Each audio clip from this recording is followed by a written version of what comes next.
네, 반갑습니다. 방금 소개받은 바리톤 정경입니다. 오늘 주제 저 같은 무식한 예술가가 발언할 수 있게 해주신 권태훈 이사장님에게 다시 한번 답답한 말씀드립니다. 현경 교수님의 강의를 들으면서 제가 두 가지 깨달은 게 있습니다. 첫 번째, 내가 백인 남성이 아니라 흑인에 가까운 동양인 남성에서 다행이다 라는 생각을 했고요. 두 번째는 왜 우리 현경 교수님께서 40대 남성과 술을 마셨을까 하는 궁금증이 있었습니다. 예. 앞서 두 분의 토론이 너무나 진지하고 감명 깊어서 여러분들에게 좀 이완을 드리고자 말씀드렸는데, 이 정도에도 웃지 않으시면 저는 할 말이 없습니다. 많은 분들이 저에게 발성에 대해서 물어봅니다. 발성이란 뭐냐면 자기 몸에 맞는 옷을 입는 겁니다. 제 목소리가 여러분들 들으시기에 조금 두껍죠. 그럴 수밖에 없는 게 제 몸무게가 102kg이고 키가 183이기 때문에 아마 제 DNA를 추적해보면 아랍이나 동양, 몽골에 가까울 것 같습니다. 순수 한국인은 아닌 것 같아요. 제가 봐도 여러모로 봤을 때. 기후변화와도 목소리는 연관이 있어서 더운 지방의 아프리카로 가게 되면 인간의 몸이 평균 키가 작아지기 때문에 고음이 잘 납니다. 바이올린 악기가 작아서 고음이 나는 것 같은 이시죠. 추운 러시아로 가면 저보다도 키가 더 크고 몸무게가 더 많이 나가는 민족이 많습니다. 마치 최용만 선수처럼 목소리가 두꺼워지죠. 인간이 두꺼운 날씨에 몸을 보호하기 위해서 커지다 보니까 성대의 길이도 길어진 겁니다. 즉 첼로나 콘트라베이스처럼 저음이 나게 되겠죠. 그런데 여기서 재미있는 것이 있습니다. 제가 노래를 하게 될 때 발성을 쓰면서 노래를 하게 되는데 유혹에 빠지게 돼요. 무슨 얘기냐? 나에게 좀 더 쾌감을 주고 전달이 잘 되는, 즉 앞으로 쏠리는 발성을 하게 됩니다. 가운데 중심을 지키는 발성을 해야 되는데 올바른 발성보다는 내 스스로가 상대방에게 박수를 더 많이 받기 위한 발성을 하게 됩니다. 더 직접적으로 예를 들면 올바른 발성은 가운데 있는 아가 되어야 되는데 앞으로 더 쏠리게 돼요. 그리고 뭔가 마이크가 있다 싶으면 여유가 있어서 뒤로 가게 됩니다. 뒤로 가는 것과 극단적으로 앞으로 가는 것과 그 두 개의 가운데 중용인 로 하기보다는 더 앞으로 하는 걸 무대에서 선호하게 돼요.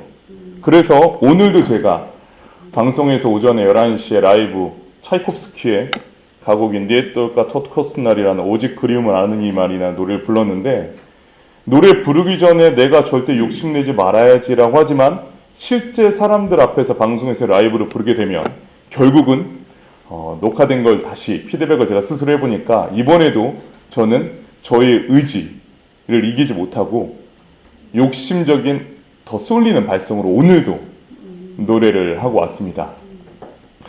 여기서 이제 옳고 그른 부분에 대해서 말씀을 드렸는데 저희 어머니 얘기를 해드릴게요. 오늘 현경 교수님 강의를 들으면서 어머니 생각을 하게 됐는데, 저희 아버님이 이제 어머님과 함께 합력하여 선을 이뤄서 저와 제 동생을 낳아주셨습니다. 저는 남동생이 하나 있고 제가 첫째인데요. 저희 아버님은 이제 은퇴하셨지만 연세가 많이 드셔서 목사님이셨습니다. 목사님 아들은 전형적인 플랜 A와 플랜 B가 있습니다. 플랜 A는 버리는 카드고요. 플랜 B는 이제 정성들이 키우는 카드입니다. 이유는 뭐냐면 개척교회를 하시고 계속 부목사님으로 돌아다니시면서 제가 국민학교 다닐 때 5번 전학을 갔습니다. 그래서 쉽게 이 학교 생활에 적응할 수 없었어요. 하지만 어머니는 큰아들에 대한 욕심이 있었기 때문에 공부도 열심히 시켜주셨고 여러 가지도 시켜주셨습니다. 하지만 학업을 할 때 하기 싫은 그 과정이 왔을 때 아버지와 어머니의 교육 방식이 달랐어요. 아버지께서는 자유를 강조하셨습니다. 너가 하고 싶은 것만 해. 하기 싫으면 하지 마. 하지만 어머니는 아니야. 너가 하기 싫어도 그 단계를 넘어서야 돼. 라고 말씀하셨습니다. 저는 비겁하게도 아버지 편에 섰습니다. 그래서 항상 어느 정도 고비가 왔을 때 아버지 뒤에 숨어서 하기 싫은 자유를 마음껏 누렸습니다. 그래서 어머니는 결단을 하셨어요. 여보, 첫째인 경희는 당신 교육 방식으로 시키고 둘째인 훈이는 내 교육 방식으로 시키겠다. 그래서 첫째 아들은 지금 광대가 됐고 둘째 아들은 의사가 됐습니다. 여기서 저는 오늘 현경 교수님 강의를 들으면서 놀라운 사실을 깨달았습니다. 어머니의 교육에는 책임이 있다는 겁니다. 결국 그렇게 어머니께서는 교육을 저는 국민학교 때 포기하셔서 중학교, 고등학교 때 공부를 실컷 안 하다가 제가 성악과를 갈 수 있었던 건 결국 저를 포기했다라고 얘기하신 어머니께서 고3 때 제가 대학교를 안 간다고 하니 지금의 저 같은 성악과 교수의 오디션을 받게 해서 재수해서 제가 대학을 가서 결국 성악가가 됐거든요. 결국 이게 참 녹화가 돼서 안타까운데 아버지는 하신 일이 거의 없는 것 같습니다.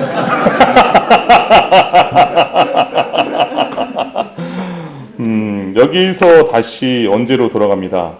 아까 발성에서 말씀드렸던 것처럼 지금 우리 극단화에 대해 성경 교수님께서 말씀하셨는데 요즘의 모든 정치, 경제, 사회는 내가 좋아하고 안 좋아하고로 나뉘는 것 같아요.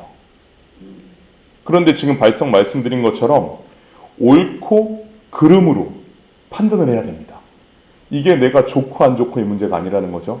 아마 어머니도 그러셨지 않으셨을까요? 아들과 갈등이 생기는 걸 알지만 내가 저 아들을 사랑하는 방식은 저 아들이 좋은 걸 시키는 게 아니라 설사 싫어하더라도 그것이 옳기 때문에 말씀하신 것 같습니다. 오늘 우리 이상배 농부님 또 현경 교수님의 앞에 말씀을 드리면서 제가 좀 반성을 하게 됐는데 내가 박수를 많이 받으려고 하는 공연을 하지 않았나?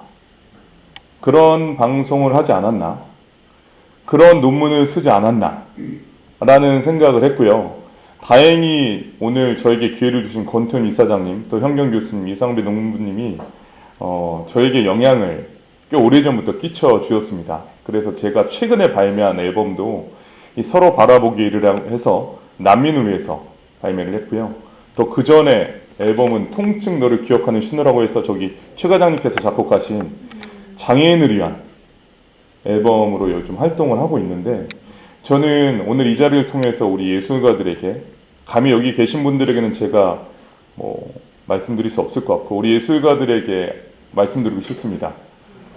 자극적이고 보다 더 흥행에 가까운 시대에 살고 있지만 우리가 어느 순간 10번 중에 1번 혹은 제가 100분 프로그램 하면 10분 정도라도 이렇게 지구에 가까워질 수 있는 아이템을 선정해서 이제는 좋고 안 좋고의 문제가 아니라 옳고 그름의 판단에 서서 지구 어머니에 가까워지는 예술 활동을 하는 것이 어떤가라는 제안으로 제가 오늘 부족한 저의 말씀 마치도록 하겠습니다. 감사합니다.